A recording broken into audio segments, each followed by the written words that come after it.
12, versículos 27 al 31, la última parte del capítulo 12 de Primera de Corintios. Vamos a leer juntos, es una porción pequeña.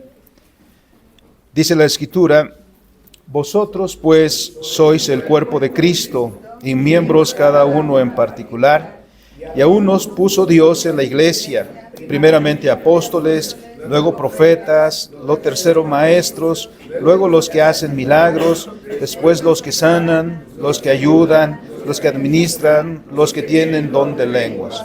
¿Son todos apóstoles? ¿Son todos profetas?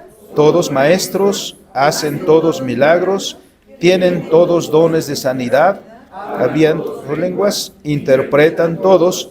Procurad pues los dones mejores, mas yo os muestro un camino aún más excelente. Amén. Señor soberano, cuya palabra hemos leído, te agradecemos porque no has guardado silencio entre nosotros. Has dado tu palabra y has ordenado, Señor, que se proclame una y otra vez. Padre, con tu asistencia, con la dirección de tu Espíritu, será expresada, Señor, con claridad y será fructificada en los corazones que escuchamos. Hágase tu obra, Señor, entre nosotros y lleve esta comunidad frutos abundantes para gloria tuya. Por Cristo nuestro Señor oramos. Amén. Amén. Tomemos nuestros lugares, amados hermanos.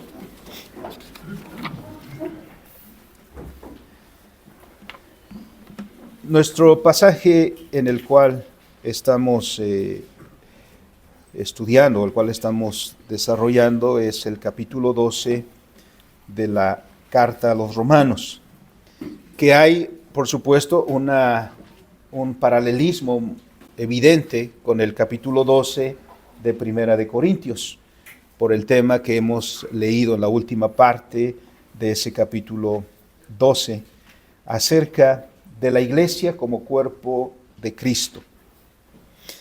La semana pasada ya hemos abordado el tema tocante a la comunidad restaurada.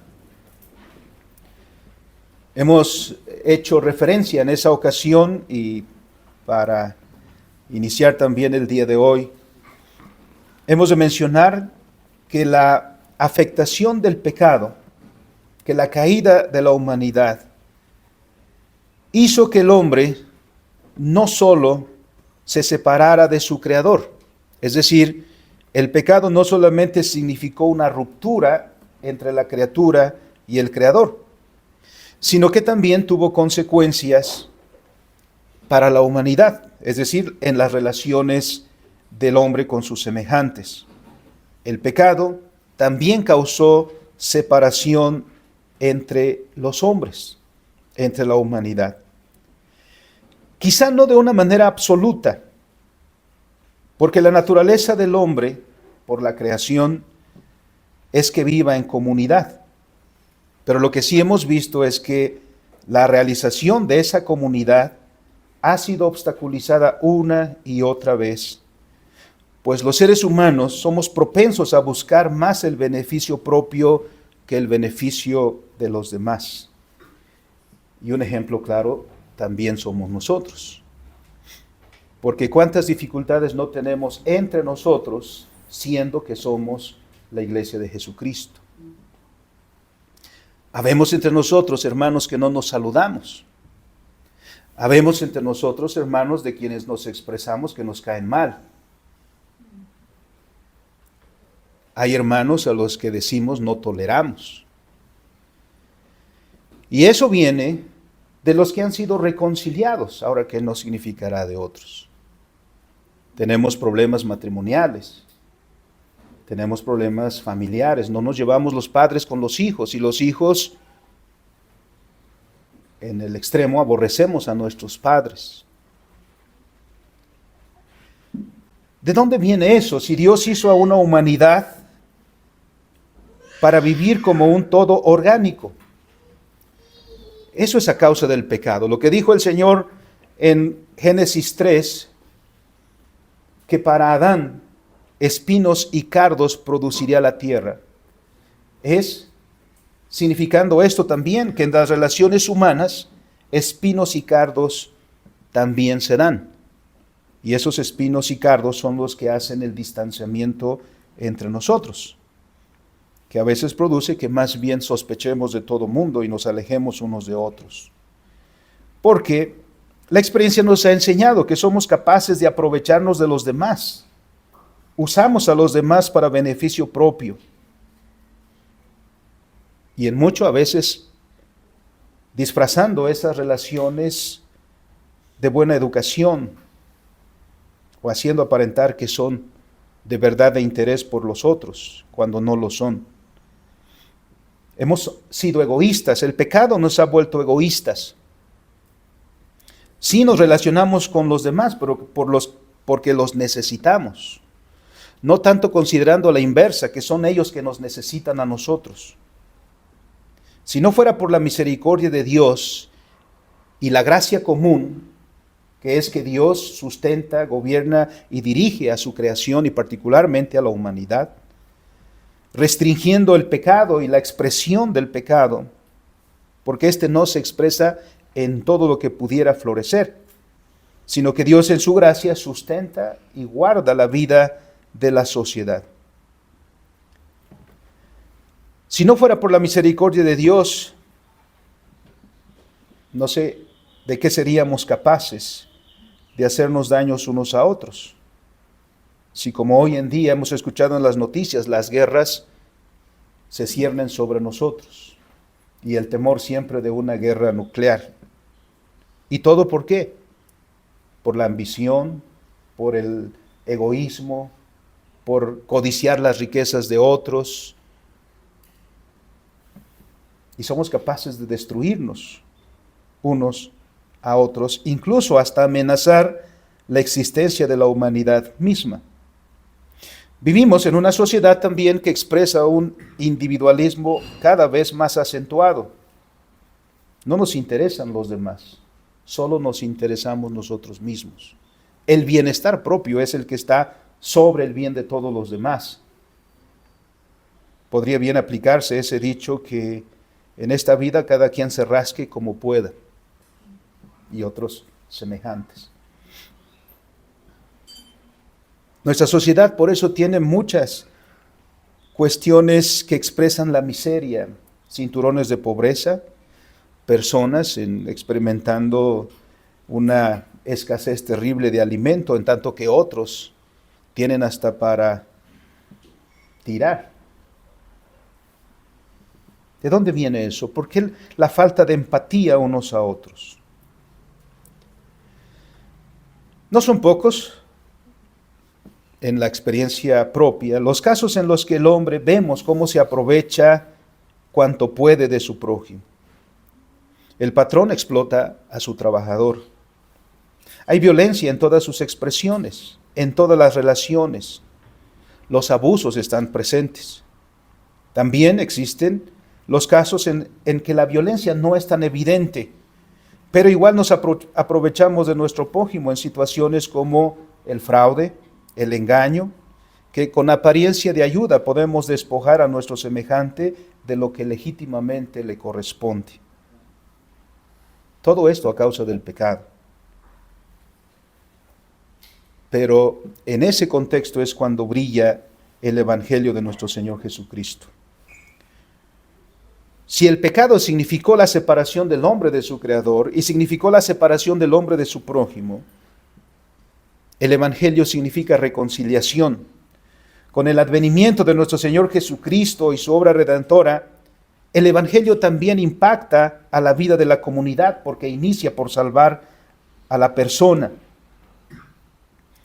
Lo primero que hace es reconciliar al hombre con Dios. Y en esa reconciliación del hombre con Dios también encuentra la reconciliación del hombre con su prójimo. Por lo tanto, el Evangelio también significa la restauración de las relaciones humanas, incluso la restauración de uno mismo, porque cada uno de nosotros también tiene grandes problemas emocionales, sentimentales, psicológicos. Enfrentamos todos los días estas cuestiones, y eso a causa del pecado. También en la relación personal, entonces, la restauración de la paz, la recuperación del valor de la persona en Cristo Jesús viene con el Evangelio. Por eso el cristiano es aquel que encuentra paz en primer lugar con Dios, con su prójimo y consigo mismo.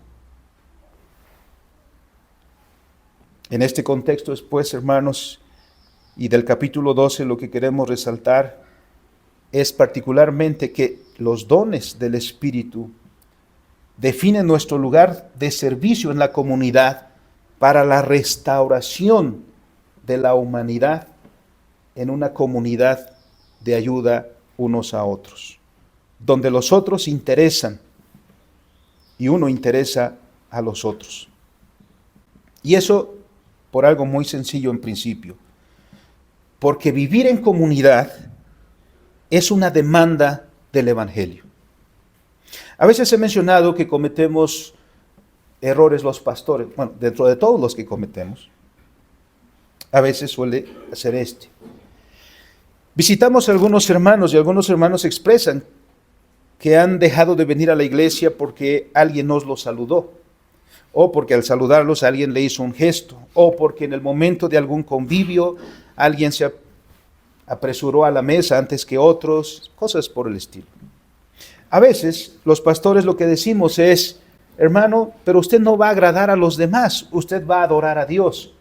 Entonces quitamos la relación horizontal, la relación con los demás, para limitar a la relación vertical, a la relación de usted con Dios. Y lo que estamos propiciando es un individualismo. La comunidad, por supuesto, que es esencial. Somos llamados a vivir en la comunidad, y eso por el Evangelio. Si a nosotros se nos diera a escoger con quién nos relacionamos, no estaríamos juntos aquí. Porque estamos juntos aquí no por elección nuestra, sino por llamamiento de Dios, que nos ha llamado a hacer esta comunidad. Porque la humanidad reconciliada tiene en su base a la humanidad creada. Es decir, el Evangelio no está creando del todo nada nuevo, sino que al principio Dios creó la humanidad y la humanidad es un todo orgánico. La caída causó en esa humanidad la fractura, pero en Cristo esa humanidad encuentra la reconciliación. Por eso la iglesia es la humanidad restaurada, y la expresión de la humanidad restaurada es la reconciliación de todas las relaciones humanas. Por eso vivir en la comunidad es el resultado lógico de la salvación. Miremos solamente en Hechos capítulo 2 lo que sucedió con aquellos primeros cristianos que escucharon al apóstol Pedro en la predicación. A partir del versículo 41 dice: ¿cuántos fueron los que recibieron la palabra? 3,000 personas. Y esas 3,000 personas, ¿qué hicieron de inmediato? ¿Se distanciaron unas de otras? ¿Se alejaron? No, dice: perseveraban unánimes en la doctrina, comenzando por eso.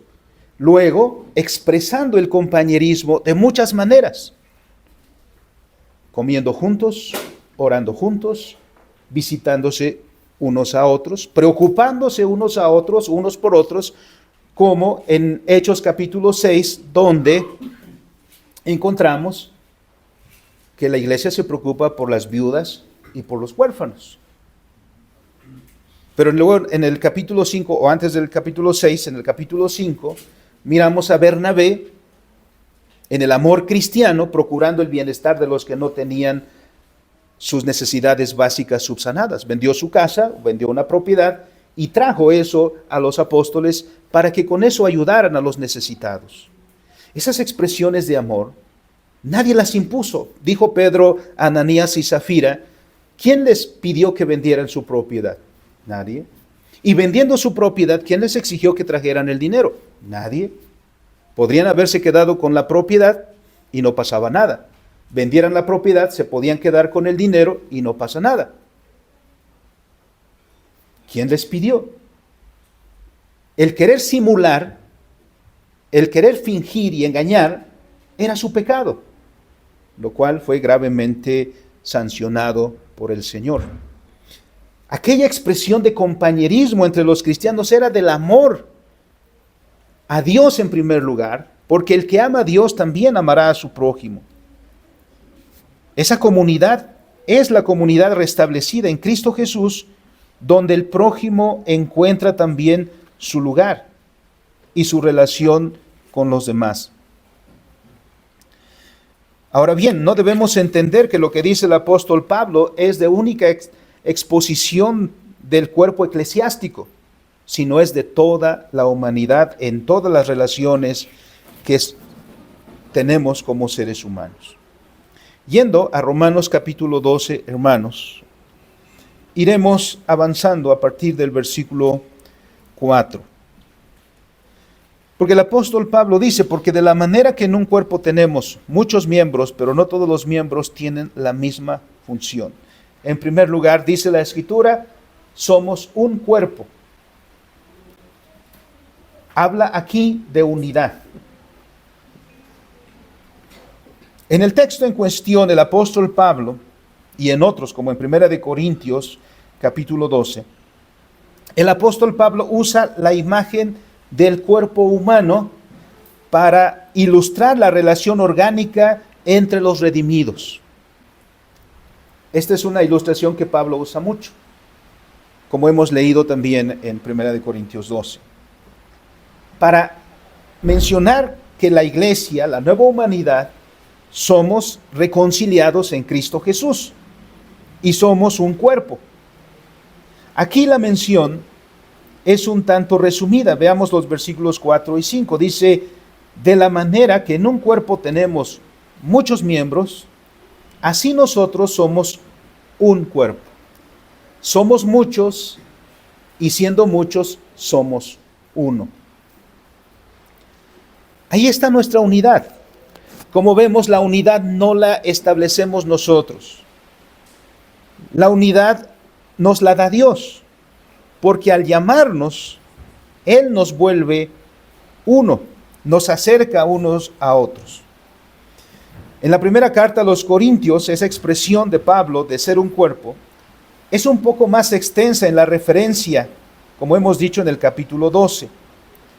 Esta exposición es muy necesaria si tenemos en cuenta que esta iglesia, la iglesia de Corinto, quienes ya leyeron la carta de Corintios toda, la primera carta a los Corintios, bueno, que ya los leyó, se dará cuenta inmediatamente que la iglesia de Corinto estaba experimentando una serie de problemas que amenazaban precisamente el sentido de comunidad. Entre otros, el individualismo se expresaba muy claramente, por ejemplo, en la celebración de la Cena del Señor. Primera de Corintios capítulo 11.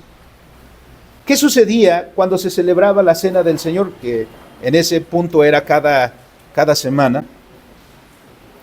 ¿Qué está sucediendo? Yo creo que podemos poner otras sillas, hermanos, aquí. Cabemos 4 ahí, yo creo. Nos juntamos más, así generamos también un poquito de calor. Hablando de comunidad, tendremos más expresión de cercanía unos a otros.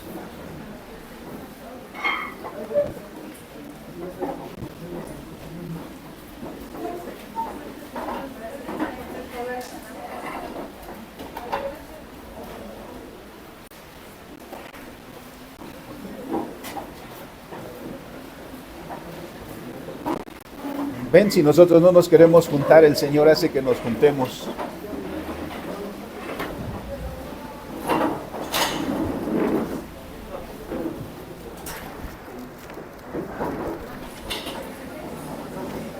Bien.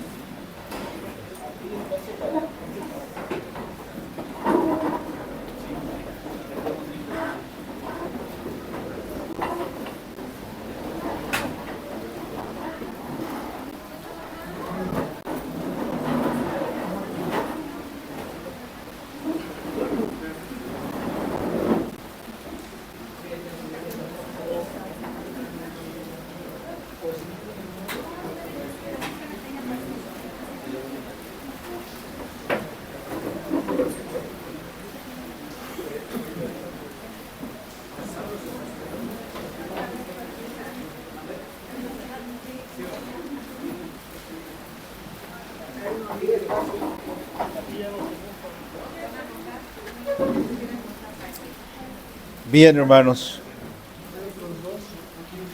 Bueno, ahora pienso que podré explayarme. No tenemos a dónde ir.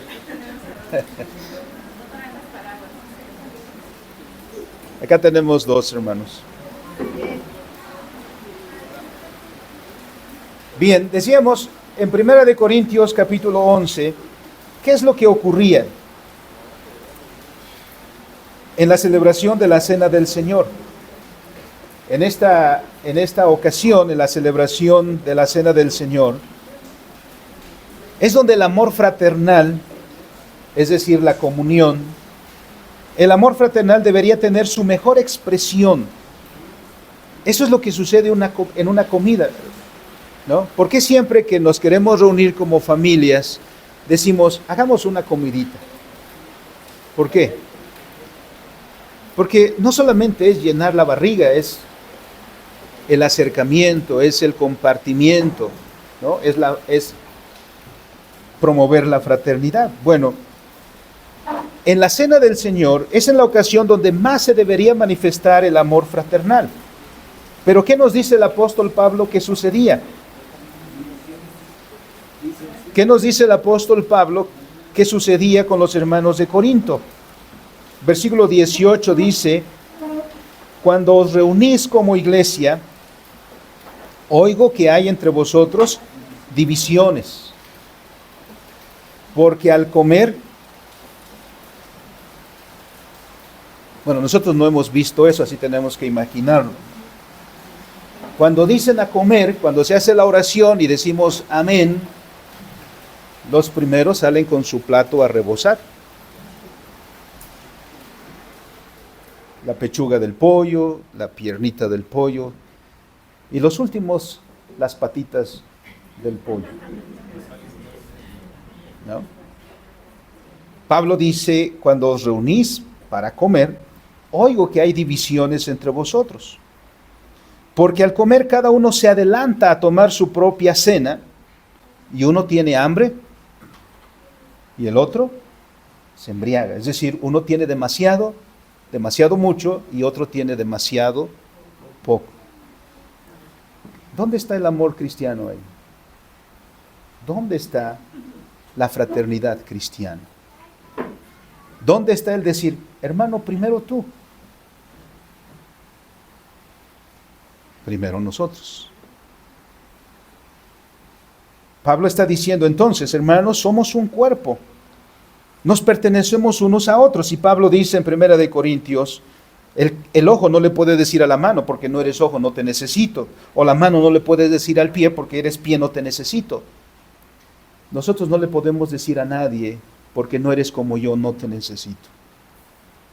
Es Dios que nos ha puesto en esta comunidad. Segundo, por eso dice, muchos miembros. Habiendo establecido primero la unidad, en segundo lugar, Pablo menciona la diversidad. En esa unidad hay diversidad. Y no son pocas las ocasiones, hermanos, en que la unidad se confunde con uniformidad. Uniformidad quiere decir tener la misma forma. Esta confusión, es decir, de confundir unidad con uniformidad, genera la imposición de patrones a las que todos deben amoldarse. Y esa es una tendencia que tenemos. Queremos que los demás sean como nosotros. Porque siempre pensamos que los gustos nuestros son mejores. Y que las maneras que tenemos nosotros son mejores. Criticamos a los demás porque no tienen lo que nosotros tenemos. Pensamos que les falta. Y ese es tema de discusión. Queremos imponerles a los demás lo que es nuestro. Y esa confusión genera problemas. Hemos de decir que la uniformidad es fea. Hay que decirlo. La uniformidad no es hermosa. Imaginemos, por ejemplo, si viviéramos en un vecindario donde todas las casas son iguales, de las mismas medidas, del mismo diseño, pintadas del mismo color. En los países comunistas sucedió eso. Los edificios eran cúbicos, las ventanas eran cuadradas. pintados de gris. ¿Qué belleza hay eso? ¿A quién le da gusto vivir ahí? La uniformidad es así. La belleza está en la diversidad. Donde hay diversidad de colores, diversidad de diseños, diversidad de estructuras, allí es donde hay belleza. Eso tenemos que aprenderlo.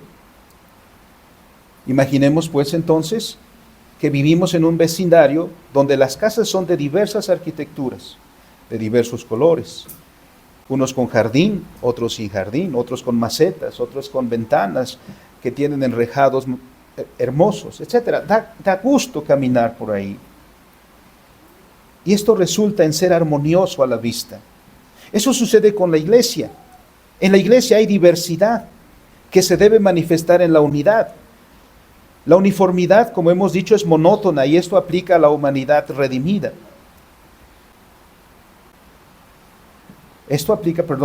La uniformidad es monótona y esto no aplica a la humanidad redimida.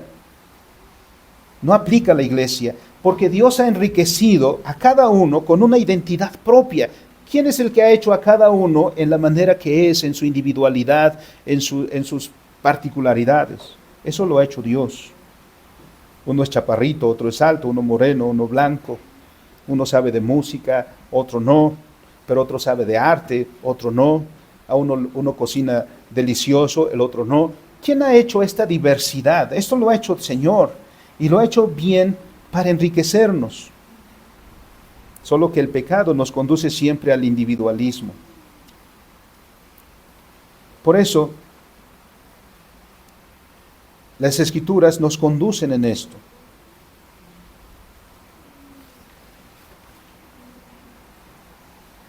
A cada uno Dios ha dado una vocación, un talento, un don. Pero también hemos de decir, antes de proceder a los dones, que toda esta unidad y diversidad está en Cristo, dice el apóstol Pablo. Así nosotros, versículo 5, siendo muchos, somos un cuerpo en Cristo y todos los unos de los otros. Es decir, no buscamos la unidad en ninguno de nosotros. Yo no soy, hermanos, como pastor, la razón de estar unidos. Aunque de repente sí, nosotros seguimos a un pastor en particular, por su predicación, por su manera de enseñar, qué sé yo. Pero no es él la razón de nuestra unidad. La razón de nuestra unidad es Cristo. Tampoco es ninguno de los oficiales o ninguno de los demás. Todos debemos mirarnos a nosotros mismos en la dependencia directa de nuestro Señor Jesucristo. El que es la cabeza del cuerpo es Cristo, no nosotros. Ni es usted ni soy yo. Solo tiene una cabeza el cuerpo que tiene diversidad de miembros y esa cabeza, dice Efesios, es Cristo. Por eso vemos a la iglesia no como la asociación de personas que por intereses comunes se unen a partir de esos intereses. Más bien la formación de la comunidad responde a la confesión primaria, como el apóstol Pablo dice. ¿Qué es lo que dice Efesios 4:3? Pablo dice a los hermanos, habiendo dicho en el versículo 1, hermanos, andemos en la vocación que Dios nos ha dado. Luego en el versículo 3 dice, solícitos en guardar la unidad en el vínculo. Y luego, porque todos tenemos un cuerpo y un espíritu, como fuisteis también llamados en una misma esperanza de vuestra vocación, un Señor, una fe, un bautismo, un Dios y Padre de todos. Que lo que nos une, hermanos, es que todos somos músicos, es que todos somos doctores, todos somos maestros. No. Lo que nos une es que confesamos una misma fe, tenemos un mismo Señor, tenemos un mismo bautismo. Y eso es lo que nos une. Por lo tanto, debemos guardar en esa unidad al cuerpo de nuestro Señor. Porque hemos sido llamados a esa unidad. Y en ese punto nos pertenecemos unos a otros. Eso es un punto importante. Nos pertenecemos unos a otros. Dice el apóstol Pablo en Romanos 12:6, de manera que teniendo diferentes dones según la gracia que nos es dada, voy a saltar hasta el 7, hasta el 9, el amor sea sin fingimiento, aborreced lo malo, seguid lo bueno, amaos los unos a los otros con amor fraterno, en cuanto honra, prefiriéndoos los unos a los otros. Prefiriéndoos los unos a los otros, no prefiriéndose a sí mismo. Y aquí es donde entran los dones. A cada uno le ha sido dado un don o dones. Primera de Corintios 12, 11 y 18 que ya hemos leído. ¿Cuál es nuestro lugar en la comunidad? ¿Cuál es nuestra tarea que Dios nos ha dado en la comunidad? Eso lo decide Dios. Dice el versículo 11, pero todas estas cosas las hace uno y el mismo Espíritu, repartiendo a cada uno en particular como Él quiere. Mas Dios ha colocado, el versículo 18, los miembros cada uno de ellos en el cuerpo como Él quiso. ¿Quién le dio los dones a cada uno? Dios. ¿Para qué le dio Dios los dones a cada uno? Eso define en nuestro lugar. En 1 Corintios 12 y del versículo 1 leemos tres cosas que son importantes. 4 a 6. Dios dice que dio dones. ¿Cómo dice el versículo 4? Hay diversidad de dones. Luego, hay diversidad de ministerios o servicios, porque el término que usa es diaconión. Eso viene de diácono. Diácono quiere decir servir o servicio. Y tercero, dice diversidad de operaciones. El término es energematón. Viene de energía, ¿no? La palabra conocida para nosotros. ¿A qué se refiere esto? Que es en el punto en el que quiero hacer énfasis. El término se refiere a los resultados concretos que se producen. Es decir, recibiste un don para ejercer un servicio y entonces hacer las funciones de ese servicio. Porque los dones no son para guardarse. ¿Se acuerdan de aquellos talentos que el Señor narró en una parábola? A uno le dio 10 talentos, a otro 5 y a otro 1. El que recibió 1 lo enterró porque dice no lo vaya a perder y cuando venga el Señor me va a castigar severamente, ¿no? El Señor le dijo a aquel que recibió 1 y le entregó el mismo, dice, por lo menos lo hubieras puesto en el banco, así da intereses raquíticos, pero da algo. Porque los dones no son para ser enterrados, sino para ser de utilidad. Porque ¿dónde los dones que tiene alguien encuentran su significado? Cuando les son útil al otro. ¿Dónde encuentra el sentido y significado el trabajo del panadero? Sino en ver a su prójimo tomando un chocolatito espumoso con una concha y viéndolo feliz. Ahí encuentra sentido. Porque ¿qué sirve hacer panes si nadie se los va a comer? ¿Qué sirve hacer música si nadie lo va a escuchar? ¿De qué sirve saber escribir una novela, una poesía si nadie lo va a leer? El propósito y el sentido de los dones de cualquier persona encuentran cuando son útiles a los demás. Cuando los demás los disfrutan, los reciben, son edificados, se regocijan, etc. Por eso es la comunidad, por eso nadie es autosuficiente, por más que lo quiera hacer, por más que alguien diga, yo no necesito de los demás, eso no es verdad. No tendrías la ropa porque no la has diseñado tú, ni la has elaborado tú. Alguien lo hizo. te has beneficiado del conocer y del saber de otro. Por eso Pablo nos da algunos ejemplos.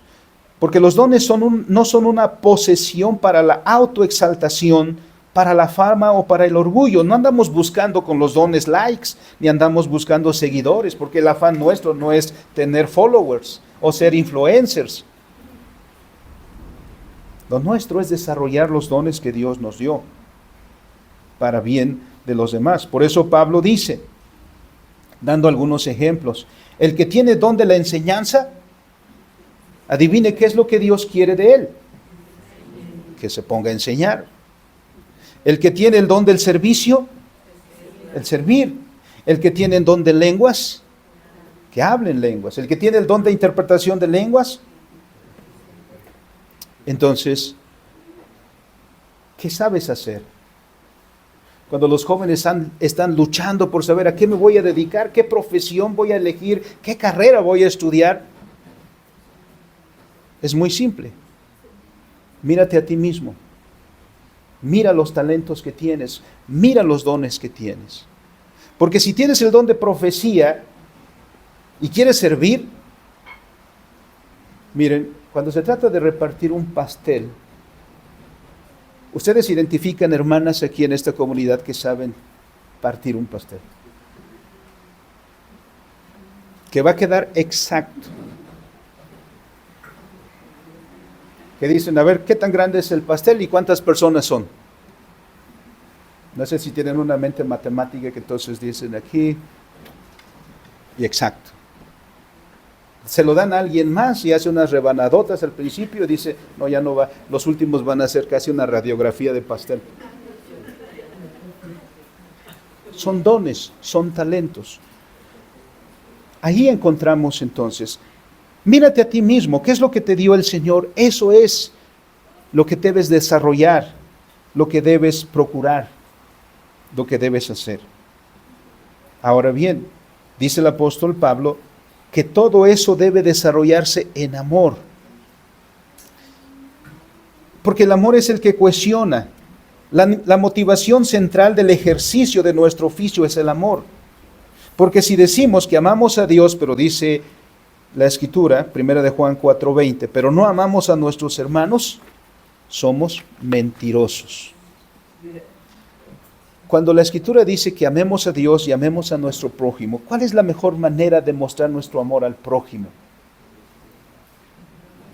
Porque de repente vamos por ahí caminando, Dios te bendiga, hermano te amo mucho, hermano te quiero mucho, pero no le preguntaste si ya comió, no le preguntaste si tiene frío, no le preguntaste si tiene trabajo, no le preguntaste nada. La mejor manera de expresar el amor a Dios es poniendo tu servicio o tu don al servicio de ellos. El hermano que es médico está expresando su amor a su prójimo cuando abres un consultorio y está recibiendo a sus pacientes. Y no es porque haga su trabajo gratis. Cobra lo que es justo. Pero ve a sus enfermitos como los prójimos que lo necesitan en la salud. No los ve como clientes. Los ve como prójimos que están necesitados.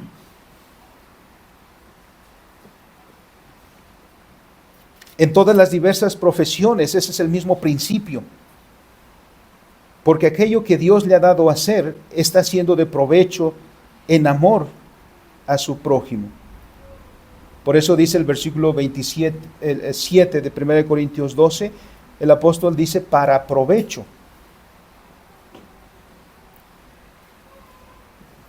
El prefijo sin significa junto con.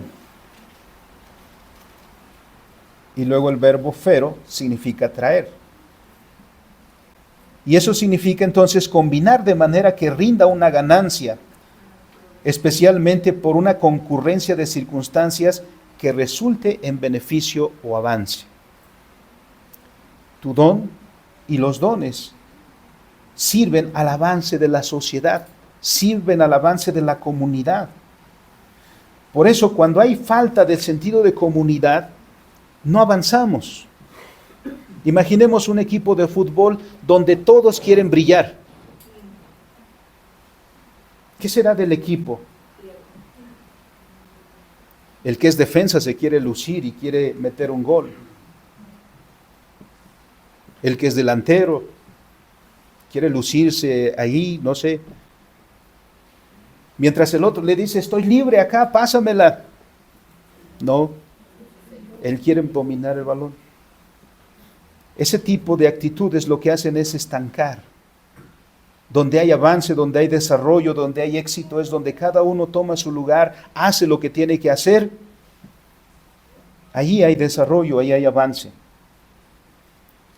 En ese punto, significa que el ejercicio de nuestro oficio o nuestra profesión, cualquiera que hayamos recibido del Señor, no es para beneficio propio en primer lugar, sino debe ser de utilidad a nuestro prójimo como una manifestación de nuestro amor hacia Él.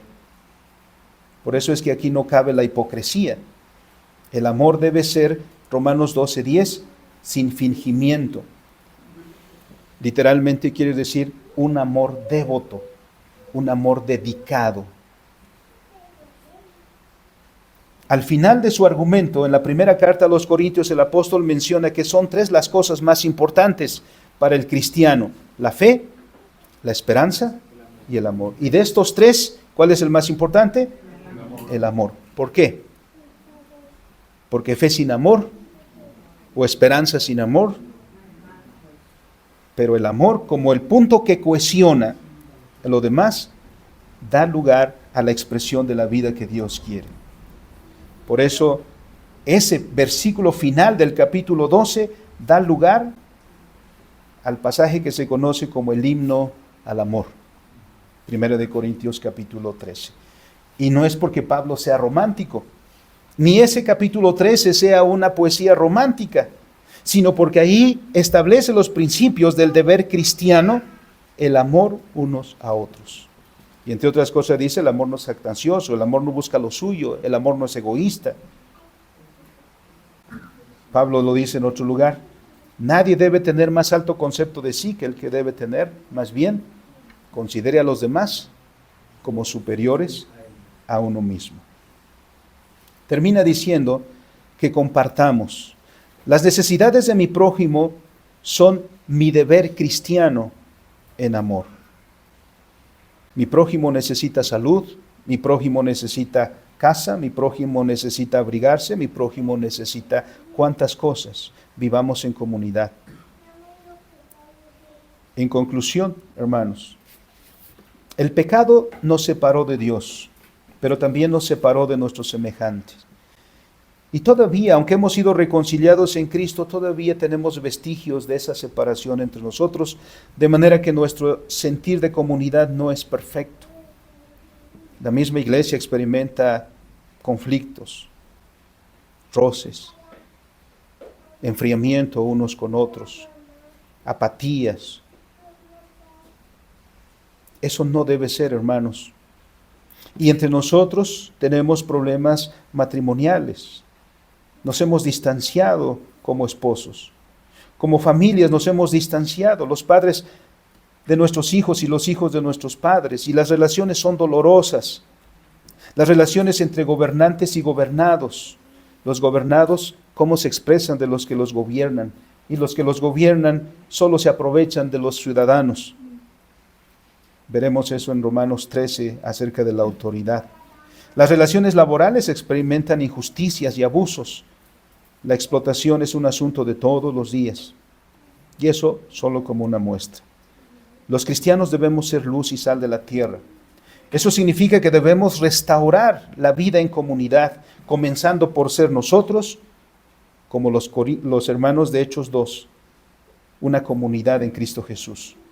Porque si hemos sido reconciliados con nuestro Creador, que también es nuestro Salvador, ahora hemos sido reconciliados también unos con otros. Eso no significa que va a ser fácil. Sobrellevarnos unos a otros es difícil, pero esa es nuestra tarea. Ese es nuestro llamado. Las relaciones humanas, comenzando por nuestra comunidad, deben ser de bendición. No debemos dar lugar al pecado. Y donde quiera que el pecado asome su cabeza, es nuestro deber volvernos al Señor. Procuremos la vida en comunidad, una vida que glorifica a Dios y que es de provecho para nuestros semejantes, para quienes nos rodean. Porque donde hay comunidad, hay salud, hay paz, hay regocijo, hay amor, hay plenitud por Cristo nuestro Señor. Que el Señor nos bendiga y nos guarde. Oramos. Bendito Dios y Padre,